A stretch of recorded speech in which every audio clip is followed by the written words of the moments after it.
வணக்கம் நேயர்களே, நீங்கள் கேட்டுக்கொண்டிருப்பது பட்டாம்பூச்சி எஃப்எம். இது நீங்க நல்லா இருக்கணும். என்கிட்ட பொட்டி நிறைய தங்கம் இருக்கு, வைரம் இருக்கு, அக்கவுண்ட்ல கோடி கோடியா பணம் இருக்கு, பயணம் போக கலர் கலரா கார் இருக்கு, பைக் இருக்கு.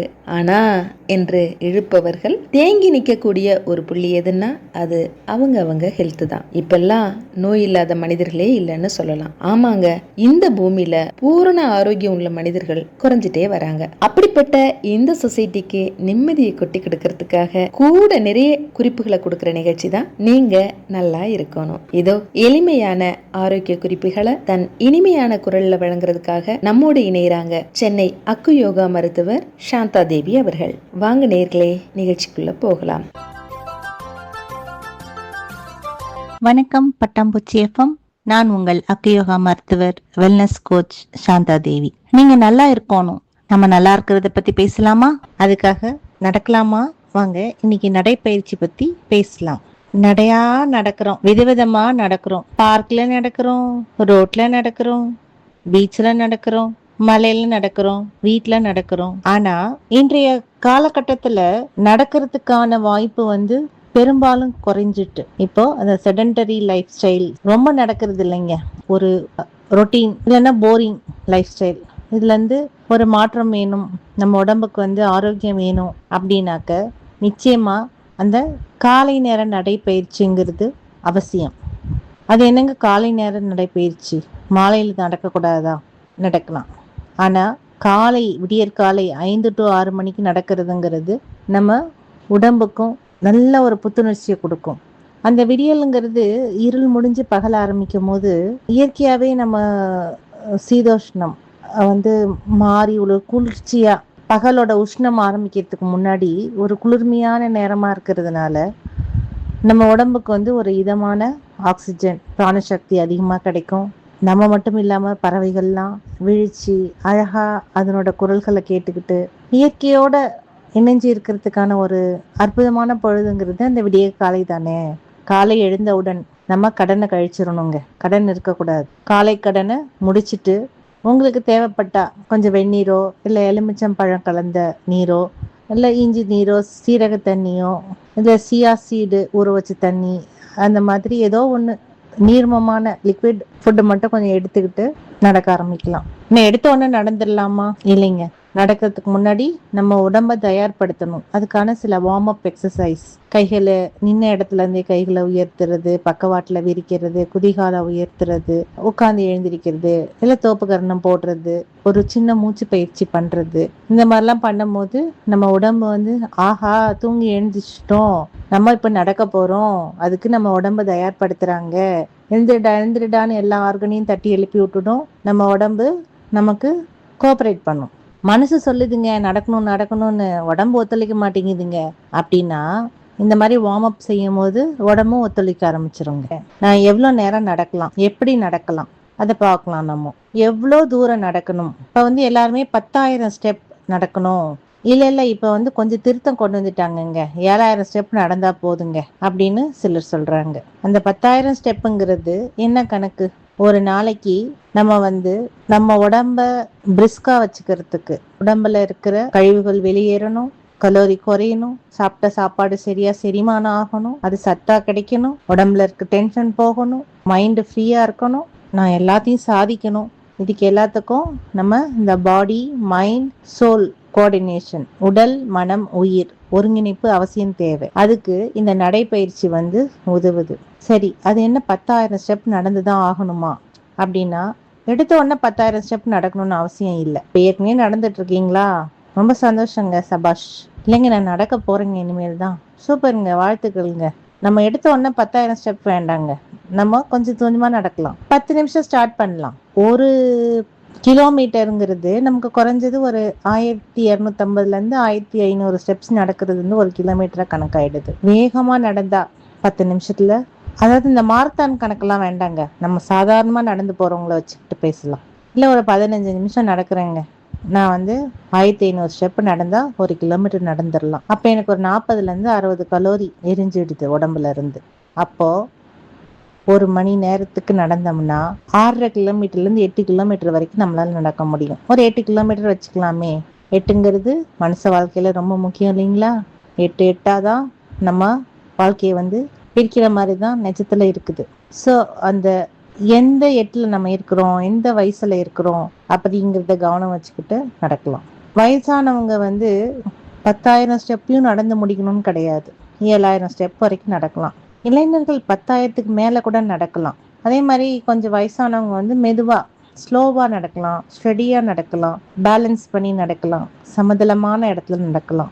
இளைஞர்கள் வந்து பிரிஸ்க் வாக், சுறுசுறுப்பா நடக்கிறது, ஒரு கொஞ்சம் பள்ளத்துல இருந்து மேடு மாதிரி போற இடத்துல நடக்கிறது, இதெல்லாம் வந்து இளைஞர்கள் நடக்கலாம். இந்த நடைப்பயிற்சியை வந்து சயின்டிபிக் வாக்கிங் போஸ்டர்னு சொல்றாங்க. போஸ்டர்னா என்ன சொல்றது? உடல் அமைப்பு. அந்த ஆரோக்கியத்தை குறைக்காம நம்ம உடம்ப எந்த நிலையில வச்சு நடக்கணும்? நேர்கொண்ட பார்வையும் நிமிர்ந்த நன்னடையும். பாரதியார் பெண்களுக்கு மட்டும் சொல்லலைங்க, எல்லாருக்காகவும் சொல்லியிருக்காங்க. ஆமா, இப்ப நம்ம நடக்கும் போது நிமிர்ந்து நடக்கணும், முதுகு தண்டு நேரா இருக்கணும், நேரா பார்க்கணும். நேரா பார்க்கறதுங்கிறது நமக்கு முன்னாடி ஒரு 10ல இருந்து 15 அடி தூரம் வரைக்கும் பார்க்கலாம். முன்னாடி கீழேயே குனிஞ்சு பார்த்துட்டு நடக்கக்கூடாது. அச்சோ தரை எப்படி இருக்குது, கல் இருக்குதா, நம்ம ஓரளவுக்கு பார்க்கும் போது முன்னாடி தெரிஞ்சிரும் இல்லைங்களா? கீழே குனிஞ்சு நடக்கும் போது கழுத்து டிஸ்டர்ப் ஆகும், தேவையில்லாத மயக்கம் வரும், பேலன்ஸ் குறையும். அதே மாதிரி கால் எடுத்து வைக்கும் போது எடுத்த உடனே விரல் நுனியை வைக்காம குதிகால், அப்புறம் மெதுவா காலை வந்து விரல் நுனி தரையில படுற மாதிரி வச்சு நடந்து பாத்தீங்கன்னா உங்க நடை வந்து ஒரு கம்பீரமா இருக்கும். அதே மாதிரி நடக்கும் போது பேசிக்கிட்டே நடக்கலாமா? வேண்டாங்க. கணவன் மனைவியா நடந்தாலும், ஃப்ரெண்ட்ஸா நடந்தாலும், அம்மா பிள்ளையா நடந்தாலும், லவர்ஸாவே நடந்தாலும் பேசிக்கிட்டே நடக்க வேணாம். பேசுறதுக்கு நம்ம வேற நேரம் வச்சுக்கலாம், சிரிக்கலாம், ஒரு 1-2 வார்த்தை பேசிக்கலாம். சில பேர் பாத்தீங்கன்னா ஹஸ்பண்ட் ஒய்ஃப் வீட்டு பிரச்சனை எல்லாம் பேசிக்கிட்டு நடக்கிறாங்க. அதுக்கு நடக்க வேண்டாம், வீட்டுல உட்காந்து பேசிக்கலாம்ல. நம்ம பேசி நடக்கும் போது நம்மளோட கான்சென்ட்ரேஷன் இருக்காது, எந்த ஒரு விஷயத்தையும் ஸ்ரத்தையோட சிறப்பா கவனமா செய்யணும் இல்லையா? நம்மளோட எனர்ஜி லாஸ் ஆகும். நடக்கிறதுக்கான எனர்ஜி வந்து பேசுறதுல எனர்ஜி லாஸ் ஆக ஆரம்பிக்கும். அப்போ நம்ம சீக்கிரமா டயர்ட் ஆயிடுவோம், நடை பயிற்சி வந்ததுக்கான பலன் இல்லாம போயிடும். அதே மாதிரி சுவாசம் வந்து மூக்கு வழியா மட்டும் சுவாசிக்கணும். வாயை திறந்து ஹா ஹான்னு சுவாசிக்கிறதுலாம் வேண்டாம். மூச்சு விட முடியலையா தாராளமா ஓய்வு எடுத்துருங்க, நடக்க வேண்டாம். நல்லா சாதாரணமா சீரான மூச்சு இருக்கிற வரைக்கும் நல்லா நடக்கலாம். வெறும் வயிற்றுலதான் நடக்கணுமா? ஆமா, வெறும் வயிற்றுல நடக்கிறது தான் நல்லது. ஆனா திடமான உணவுகள்லாம் எடுத்துக்கிட்டு நடக்க வேண்டாம். அதே மாதிரி ரொம்ப வேகமா தான் நடந்தாகணும்னு கிடையாது. தேவைப்பட்டா நடங்க, இல்லைன்னா மாடரேட் ஸ்பீட்ல நடந்துக்கலாம். இப்ப நடக்கும் போது நமக்கு என்னென்ன நன்மைகள் வருதுன்னு பார்க்கலாம்.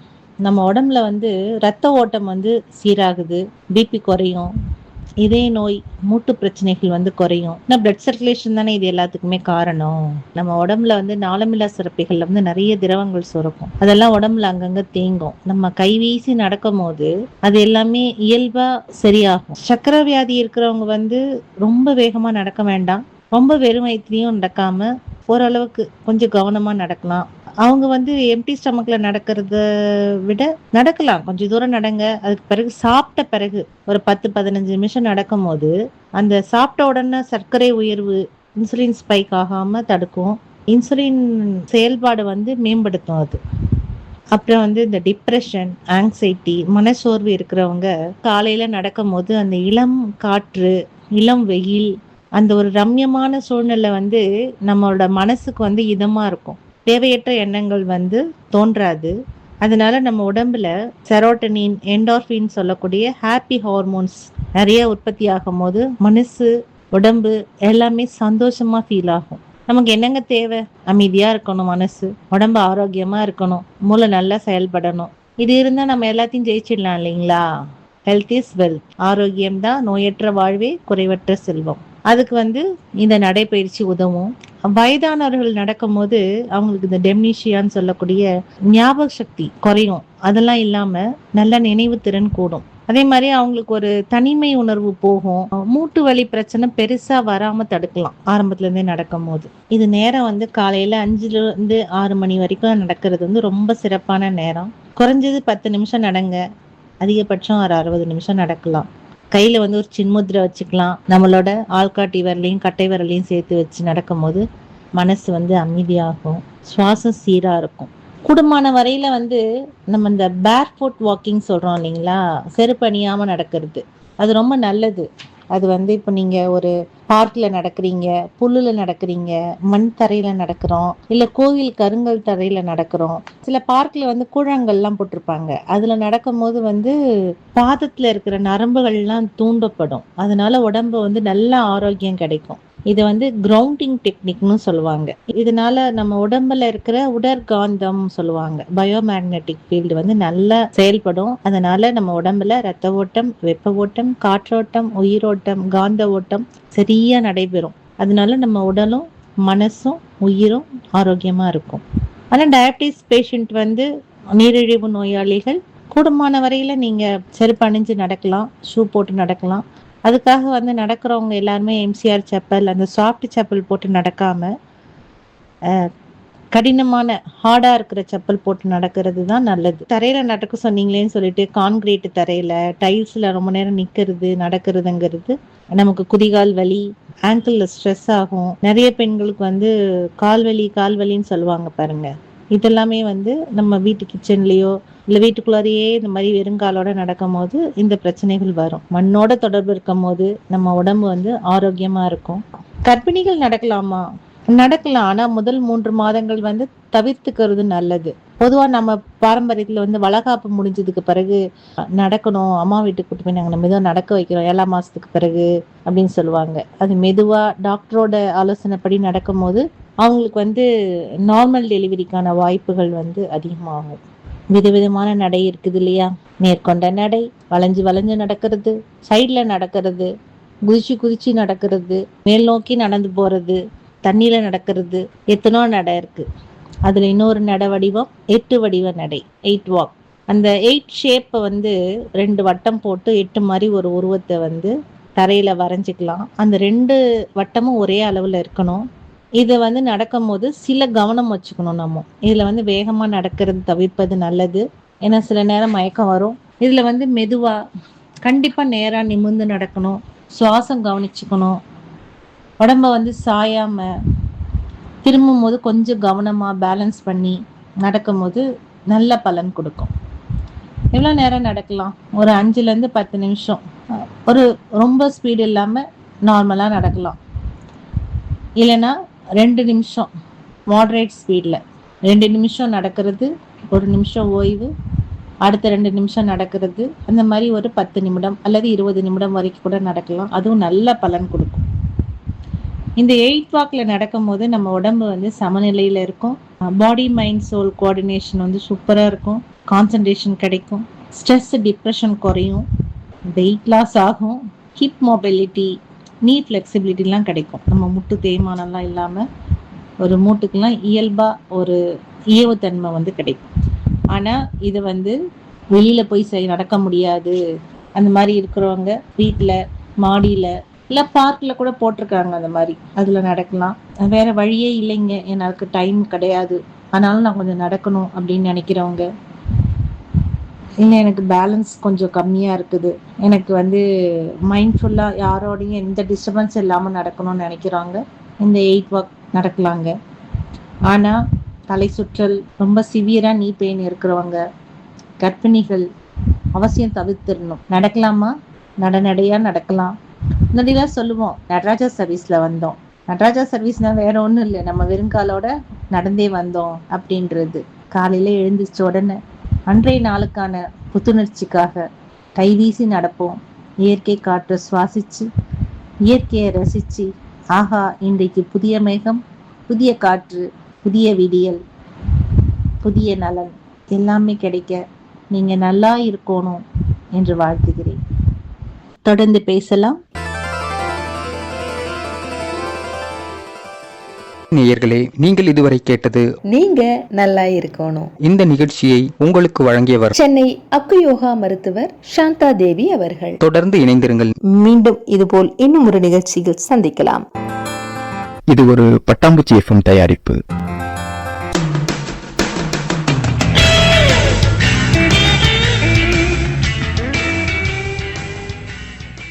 நீங்கள் கேட்டுக்கொண்டிருப்பது பட்டாம்பூச்சி எஃப்எம். இது உங்களை பரவசமாக்கும் எஃப்எம். கேட்டால் சலிக்காது, கேட்க கேட்க திகட்டாது.